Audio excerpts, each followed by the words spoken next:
நீங்கள் எல்லோரும் இங்கே வந்து எங்களுடைய தமிழக வெற்றி கழகத்தில் வந்து ஒரு குடும்பமாக நீங்கள் இங்கே வந்திருக்கிறீங்க.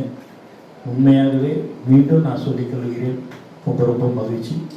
ஒன்றே ஒன்று தான் உங்களுக்கு நான் எல்லோருக்கும் உங்களுடன் நான் வேண்டுகோளாக வைக்கிறேன். எங்களுடன் பயணித்த 30-32 வருடமாக மாண்பு முதலமைச்சர்களுடன் எங்களுடைய தோழர்கள் இருந்து கொண்டிருக்கிறார்கள். நீங்களும் அவர்களும் ஒன்றாக இணைந்து வரும் அனைத்து தேர்தல்களிலும் 234 தொகுதியில் நம்ம தான் இருக்கிறோம். அதற்கு எல்லோரும் நீங்கள் ஒத்துழைக்க வேண்டும் என்று உங்களை அன்புடன் கேட்டுக்கொள்கிறேன். அண்ணங்கிட்டலாம் நான் மினிஸ்டர் அண்ணங்கிட்ட எல்லாத்தையும் நான் ஒரு 5 நிமிஷம் பேசும்போது ரொம்ப சந்தோஷமாக இருக்குது.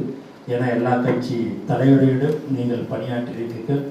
எங்களுடைய தலைவரை ஏற்று நீங்கள் வந்திருக்கிறீர்கள் என்று சொன்னால் உண்மையாக எங்களுடைய நம்மளுடைய மாண்பு முதலமைச்சர் அவர்கள் அரசியல்வாதி அல்ல, முழுக்க முழுக்க மக்களுக்கு சேவை செய்யக்கூடிய ஒரு மனிதராகத்தான் இருப்பார் என்பதை இந்த நேரத்தில் நான் தெரிவிச்சுக்கிறேன்.